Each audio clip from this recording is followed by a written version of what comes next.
sort the dogs out or something. Yeah, I don't know where anyone is. Oh, well, I'm going live now. See ya. Got to go to drinks. Bye.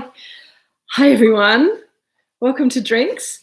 It's so cold here. Oh, everyone started chatting. Oh, Alison, how delightful. Evening, Daryl and Sue. Okay, g'day. Craig, mushroom vol au vents. G'day.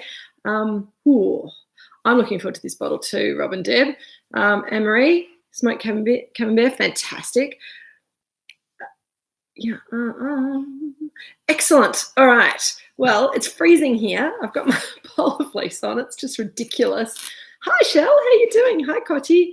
And John, how you doing? Oh, yum. Sounds delicious. Chicken sausages and black garlic mash. How awesome. So we're running a bit behind. Here's Jill and the dogs in the background. Hi, Jill. You're on the television. And Richard's just over there trying to run interference in the dogs. The chooks are all fed. And the dogs are going for a walk with Jill and Richard in a minute so we can have a drink in peace.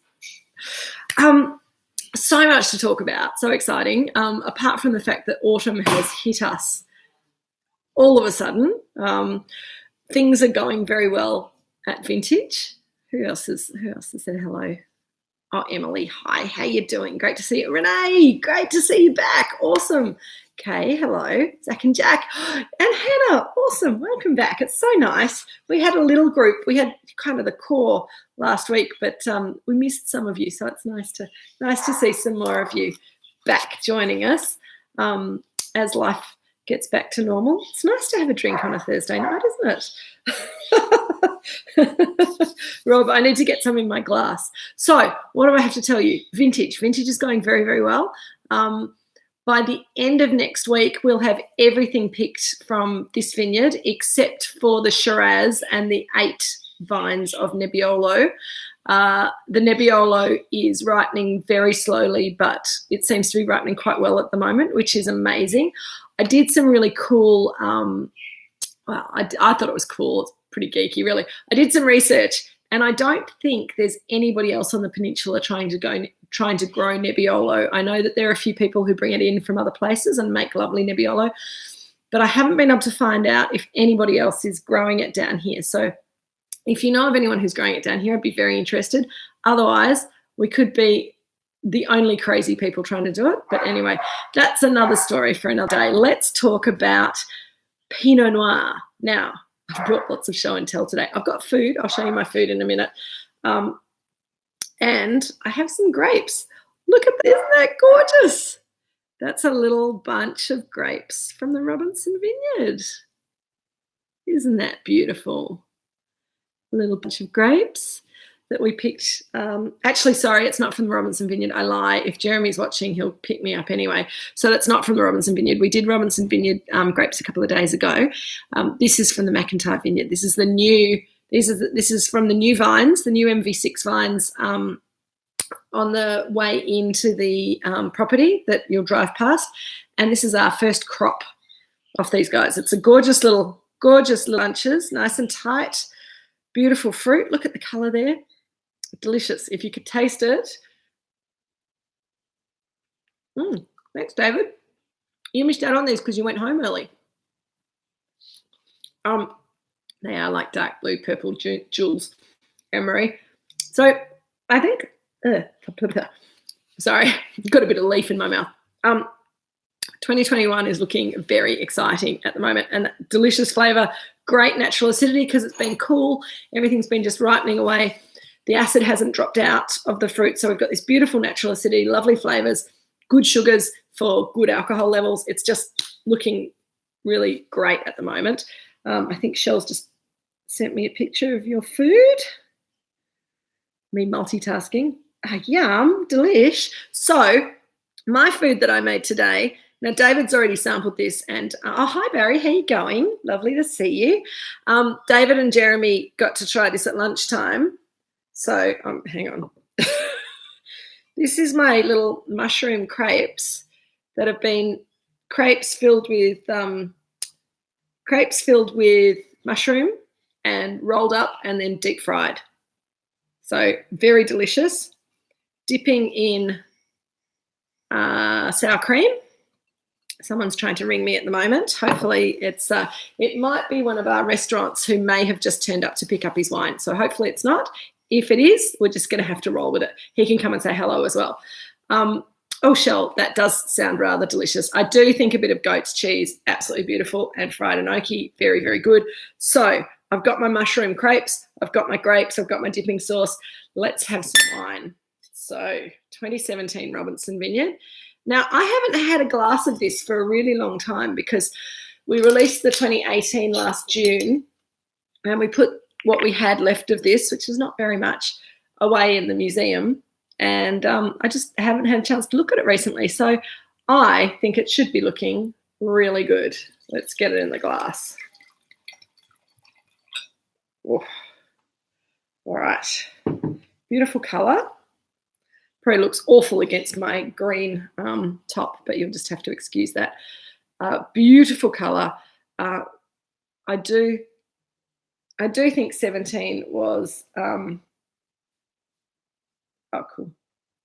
I'll deal with him later. That it was a restaurant calling me, but he hasn't turned up. He's saying yes, I can deliver the wine for him tomorrow.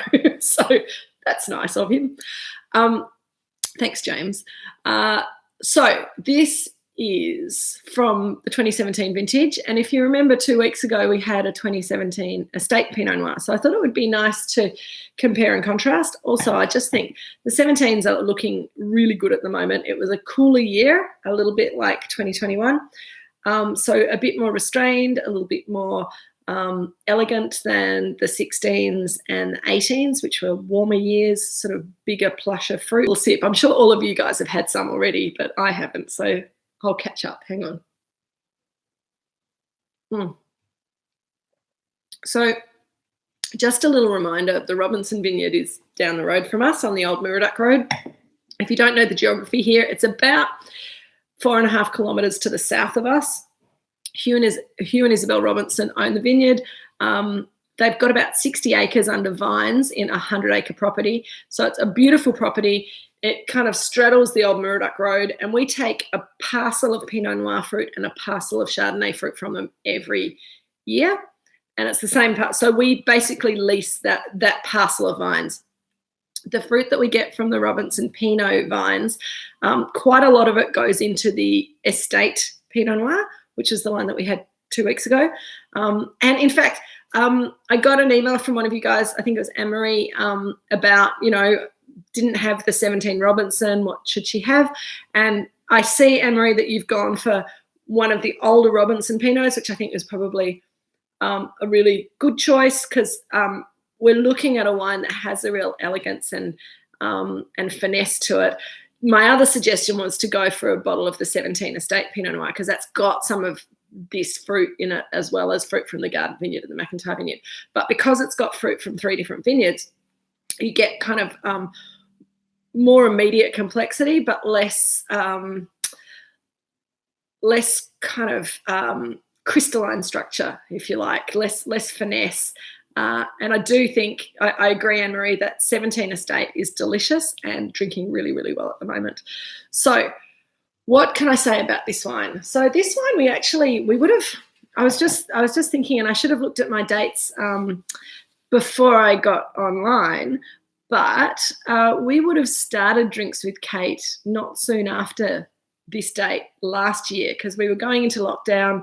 We were trying to work out what to do. I think it was almost the end of March that I did my first Drinks with Kate tastings, but this wine was in the first box that we did. So if you didn't join right at the beginning, you may not have had a chance to look at this wine at all or for a while. And I do think it's a beautiful wine with that little bit of extra age on it from another year. So coming back to it, looking at it again now after a year's time, and what a year it has been that has gone by. What I think has happened is that the fruitiness has kind of softened, the perfume has mellowed, all of the characters of sort of the edges to the wine have just softened and just smudged a little bit. So it's a bit more of a hug than previously. Previously it was sort of sharper fruit and more precise lines, but now it's sort of softened and smoothed itself down a little bit. It's got a long way to go still. It hasn't really developed a huge amount of tertiary characters. Hello, Nina. Have you got Peter with you? I hope so. Well, it's lovely to see you anyway.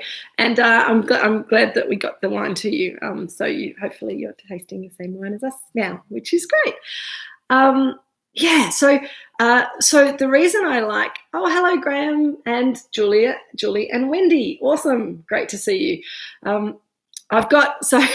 Just for those of you who are like, they haven't said anything, I've also got people sending me text messages, people who haven't got onto the chat or are, communicating with me otherwise. So I'm just multitasking again, which is great. It's lovely. Any way you guys want to chat to me is awesome. Robinson Pinot Noir. Why did I get sort of caught up with the whole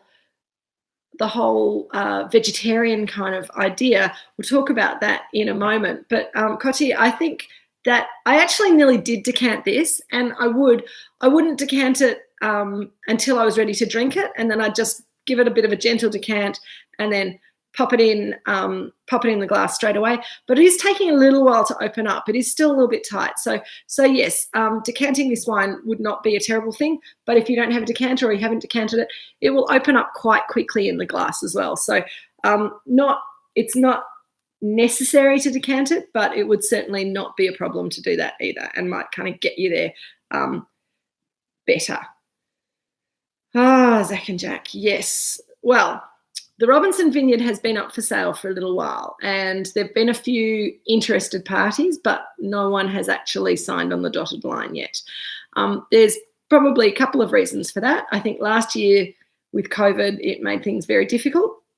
I think Hugh and Isabel only want to sell if they can get the right price for the property, because they've put a lot of time and effort and love into it. They don't need to sell. They don't need to move on.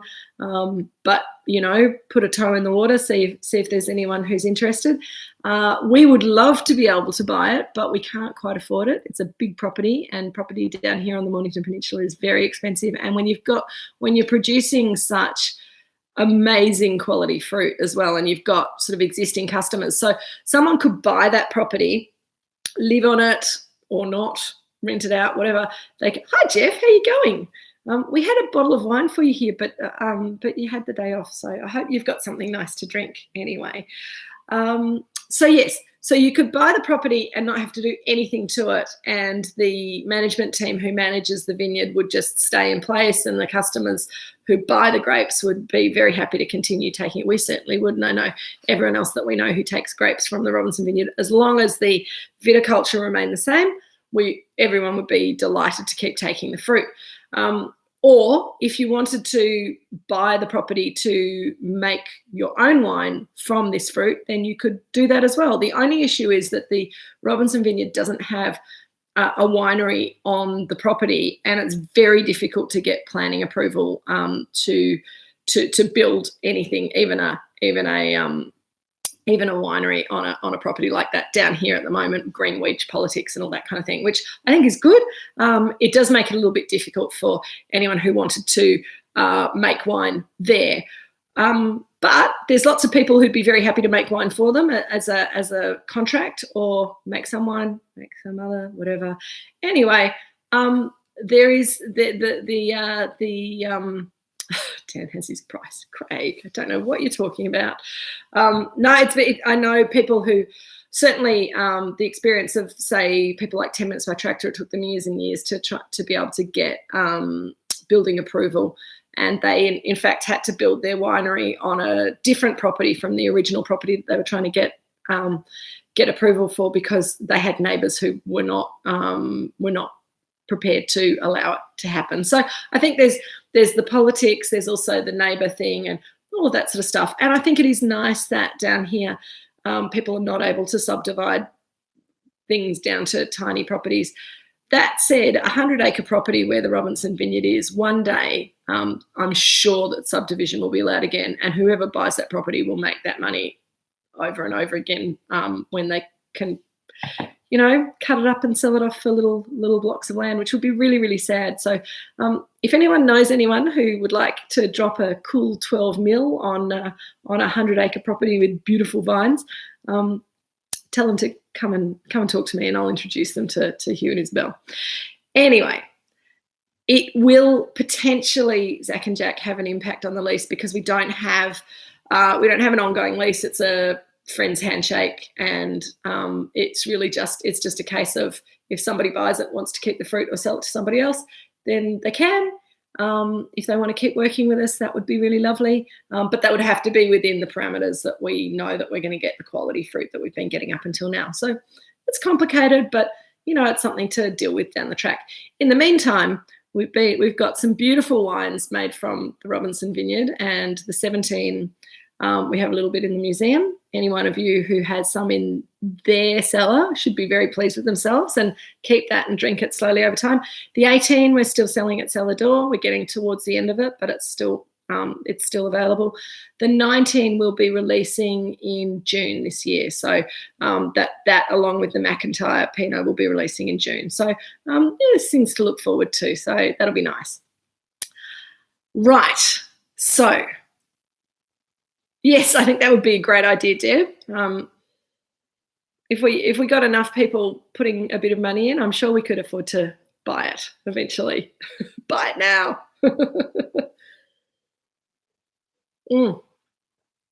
I think also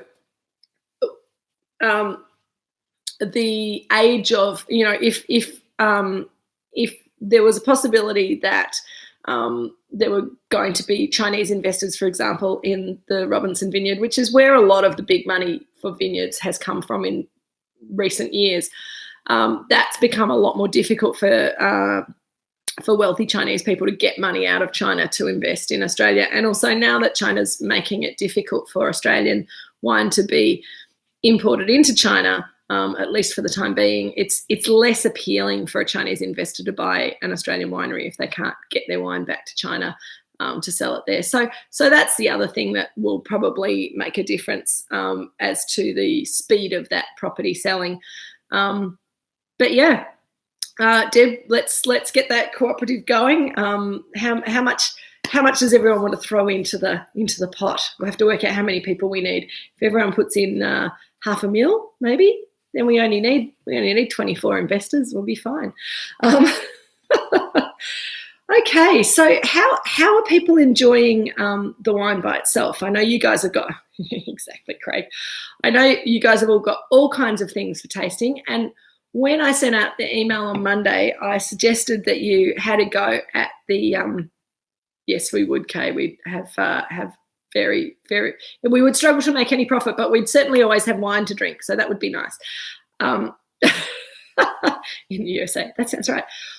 And do you know what? I think that actually with that Robinson vineyard, selling the fruit to people like Moorooduc Estate, selling a bit to Moorooduc Estate, selling a bit to Willow Creek, you wouldn't make the money back very quickly, but you'd at least cover your costs over. So I don't think it would be a continuous black hole. It'd just be, that initial investment would hurt a little bit. But let's move away from real estate for the moment and let's talk about food and wine matching, because I think one of the things that I noticed last year was that whenever I was thinking of a wine and food match, I'd always go, oh, this would be great with beef. This would be great with duck. This would be really good with chicken. This would be lovely with salmon. This would be great with prawns. And I sort of, I know that there's a couple of you out there who prefer a plant-based diet, and I've been sort of experimenting with that a little bit. I don't eat huge amounts. I eat meat when I feel like it, but I don't eat huge amounts of meat. And I also like to know where the meat that I'm eating has come from and that it's had a nice life before it's become my meal. And that's sort of where I'm at with meat eating at the moment. But I do think that we miss a real trick with yes, Alison, absolutely, better investment than a yacht for sure. I heard someone told me who was a boat dealer suggested that that the only two times that boat owners are ever happy is when they buy a boat, when they buy a yacht, and then when they sell that yacht again. That's the 2 times that they're happy. In between times, it's all a bit stressful. So yes, Shell, I was actually directing that a little bit at you, but I think there are some other people out there who also agree that if you can find delicious plant-based food to match to wine, then it's really good. And I think the old-fashioned idea of vegetarian food having to derive flavour from spices, so a lot of sort of vegetarian curries and things like that, which are lovely but a bit hard to match to wine.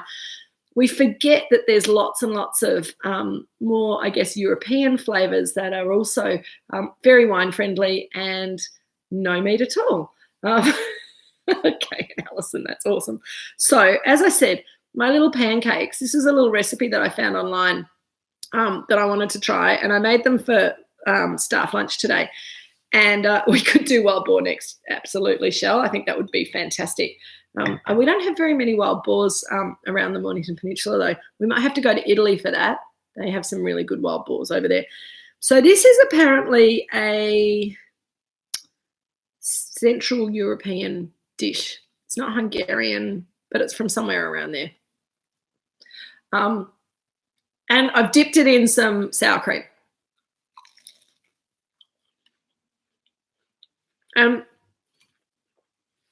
It's just delicious.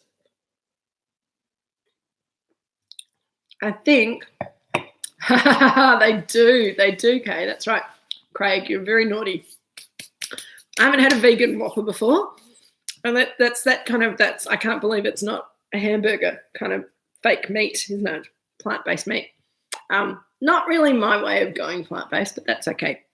The thing I love about this dish with the Pinot is it's mushroomy. Mushrooms and Pinot are very, very happy bedfellows. They really work very, very well together. The earthiness and spiciness of mushrooms, that umami flavour goes really, really well with the forest fruit. Thanks, Nina.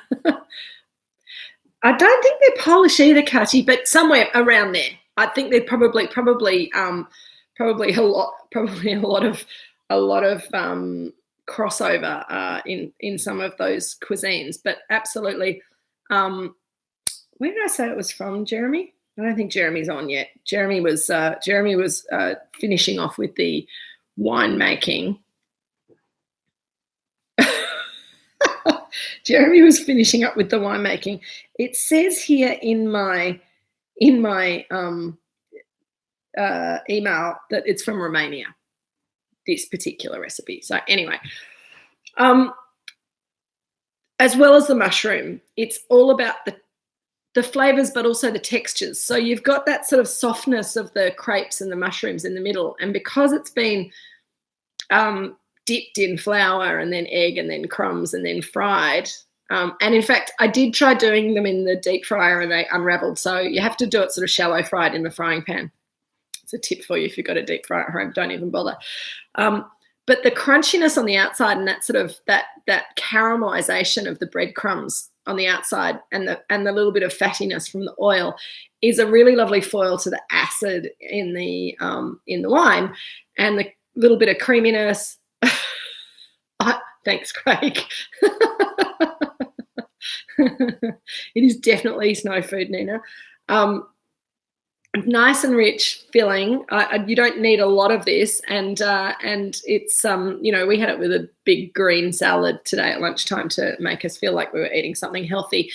But it's just all of those textures and flavors, and the meatiness from the mushrooms is really awesome. I do think as well with a Pinot Noir like this, and when I say a Pinot Noir like this, I do think that this Robinson Pinot has got a very red fruited character to it, and it's got a linearity and a silkiness to it. It's not a big, heavy, dark fruited Pinot. It's got a little bit more lift, a little bit more perfume. It's a medium bodied. So it deals really well with, as I said in my email on Monday, if you got some root vegetables and chopped them up and roasted them in olive oil and a bit of salt and pepper, maybe some cloves of garlic hidden in there, a little bit of, I think I'm out of my depths with Cotty and Jeremy and Rob. I think roasted root vegetables, and I'm talking potato, of course. You can put in some celeriac because that really earthy celery-like flavour of celeriac, when it's roasted, gets quite caramelised. Some sweet potato if you want. Certainly some parsnips. Parsnips also work really well. And parsnips are one of those flavours that people either love or hate. I know Dad has a real aversion to parsnips, and it's very rarely that I can sort of hide parsnips in something else and get it by him. He sniffs them out very easily, and it takes him back to bad childhood food memories, which I think a lot of us get traumatized by vegetables when we're children, not done very well.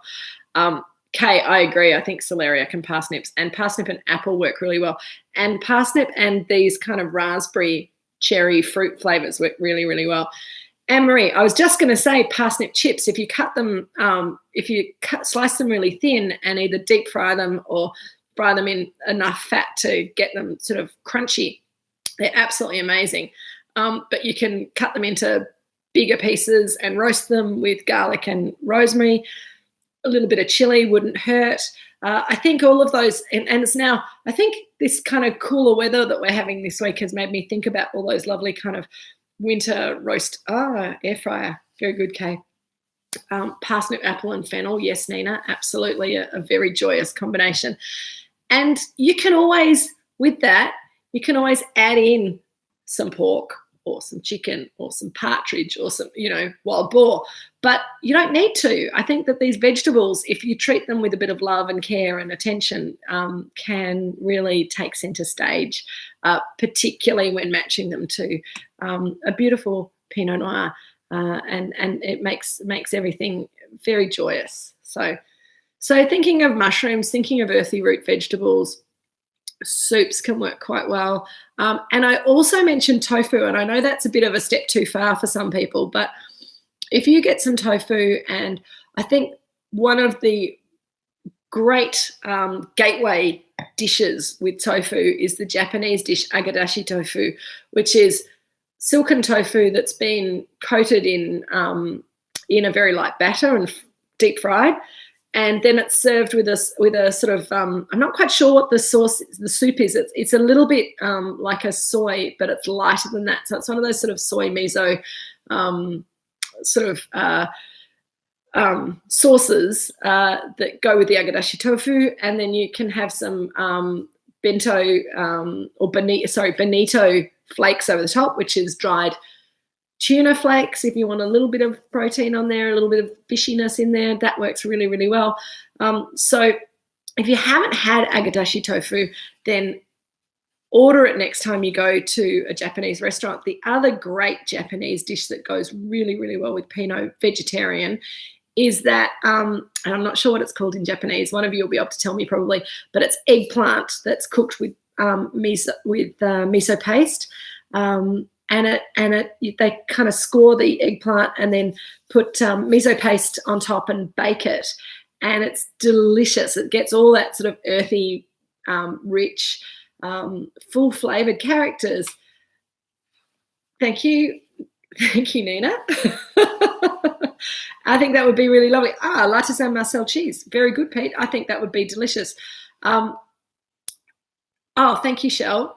Dashi broth in the agadashi tofu. Got it. That's why it says dashi in it. Makes sense. Anyway, I think those mostly vegetarian. I know they've got some dashi broth, little fishy bits in there, but it's mostly vegetables, and I think that they work really, really well with the flavours that you get in Pinot. The Pinot gives you the top notes, and those Japanese tofu, dashi, eggplant characters give you the bottom notes, that earthiness. Don't worry, Nina, we know what you mean. I think autocorrect doesn't know how to speak Japanese. But really delicious. And so don't always, by all means, if you're a carnivore and meat is what brings you joy every single time, by all means, go the meat option with, yes, correct, Nina, thank you. meaty flavours work really well with Pinot Noir, but all of these lovely savoury vegetable flavours go really, really, really well with Pinot as well, and shouldn't be discounted and should be celebrated, particularly in these days when, sorry, I've just got crumbs everywhere. I'm just tidying up as we talk. In these days where we probably eat a bit more meat than we need to. So very, very delicious. Craig, we don't yet sell to Japan. Japan's quite a difficult market. There's a few technical reasons why we are not yet selling to Japan. We did sell to Japan some time ago. We were with a company that went broke, and Japan is very, very Japanese consumers have a very long memory, and because their company went broke 15 years ago, they had a fire sale of all of their wines, including Moorooduc Estate. The wines were sold too cheap, and I was advised by experts in the Japanese wine and food market to just leave Japan for at least 10 years. Because people would expect Moorooduc Estate to be the cheapest price that they bought it, even though they knew it was sold from a company that was in distress. So we've waited that time. We're talking to a couple of people at the moment. We've got a lovely young Japanese man who has approached us who would really like to import our wines. And we think that probably in the next, last year was a bit difficult for all of those sort of conversations. But hopefully in the next 6 to 12 months, we might have a little bit of Moorooduc Estate wine in Japan, which would make me very happy, because when I'm allowed to travel again, I'm really looking forward to going back to Japan. Kate, Japan does love beer, and Japan also loves whiskey, but I think and sake, absolutely, Anne-Marie. But I do think that there's a space in the Japanese wine and food market for the sort of wines that we make. I think that there was a lot of Australian wine that got exported to Japan that didn't appeal to the Japanese palate because it was too rich, too much flavour, too much alcohol, too much everything. And I think that the cooler climate, more elegant wines from places like the Mornington Peninsula, I think, have a really good opportunity to do well in Japan. So watch this space. Thanks, Renee. I've got my fingers and toes crossed as well. So that's probably not a bad place to finish. Has anyone got any comments or questions to ask while I quickly look up what wine we're supposed to be drinking next week? Because I'm very disorganized this week. Yeah, more subtle characters does suit them. They love champagne. The Japanese also love Alsace wine because it's just a little bit more elegant. Yeah, how good would that be, Rob? And, you know, if we're selling wine in Japan, it's another excuse for me to go back and drink wine and eat Japanese food and maybe go for a little ski while I'm there, because the snow in Japan is amazing in winter. And I don't know, any of you who are who like skiing and like the snow, I follow a group on I can't remember if it's Instagram or Facebook, but it doesn't really matter, called Mountain Watch. And they've got people in Japan and all over the place, but mostly Japan. And they keep posting these photos, these videos of people skiing like idiots through powder snow up to their necks. And it just makes me want to vomit because it looks so amazing. And it's been so quiet there because nobody's been able to get over there. So anyway, that's okay. What else have you guys said? Oh, Renee, how awesome. I will be here all weekend making wine. So I'm having a day off tomorrow because things have just slowed down because it's so cool. Everything's ripening really slowly. But after tomorrow, it's going to be full on in the winery here. I'm working Saturday, Sunday, Monday, no public holiday. I know those of you who are not in Victoria don't get a public holiday anyway, but no public holiday for me on Monday, but that's okay. It's much more exciting being here, seeing the fruit coming in and processing the fruit, turning it into wine. So I think that would be awesome. Koti, I reckon this wine will age really nicely for at least another 10 years if you want to. Emily, you can purchase more of this wine. I will have to check and see how much of it we've got, but I'll work with Jeff on putting out a little a little offer for you guys probably next Monday with this wine on it, because we did put some into the museum, and usually the museum we don't broach for 5 years, but I think seeing as how we've broached a bottle today, we would like to make it available for you guys. So we'll do what we can. Watch this space. Monday, Jeff, I will send an email, and hopefully, Jeff, are you listening? We'll do a button and we'll do a little offer on some Robinson Pinot Noir and do some little special things for you guys. Next week, oh, look at that. Next week, we're back to my little old 2019 Pinot Gris on skins. This time last year we were doing the 2018, but we completely sold out of that. We didn't hold any of that back, unfortunately. Yeah, Jeff, do a button. I don't think he's watching anymore. I think he's gone. I think he hasn't been very chatty tonight, have you, Jeff? Jeff had a day off today, so he didn't really actually have to even log in. So if he's there quietly drinking something and listening to us chatting, then that's fine. I can't remember, Anne-Marie. I possibly did. For me, I think that the 2012 is drinking really beautifully, and I might see if I've got a little bit of that we could maybe make available to you guys as well. Anyway, Gris on skins next week. I'll have a think about what food I want to recommend for that as well. If anyone has any questions or comments or suggestions about what you'd like me to talk about, please feel free to send me an email during the week. I always love having something to kind of build the session around. Oh, lovely, Rob. I think the 2013 is also fabulous. Gris on skins next week. Have a lovely week, everybody. Take care. I'm working on the next pack as well, because I know at least some of you, I've had a request to get the next pack out early so that it can be taken on holidays, which is awesome. And we're trying to get organised this year so that we've got sort of a plan for the packs going through the year, so that you can kind of come in and come out with things that appeal to you. Hopefully you just keep coming back week after week. It's been lovely to see you all. Have a fabulous evening. I will leave it there, and I will say cheers to you all, and here's to the beautiful 2017 vintage, and to processing more grapes for 2021 over the next week. I'll see you all next week. Thanks, everyone. Cheers.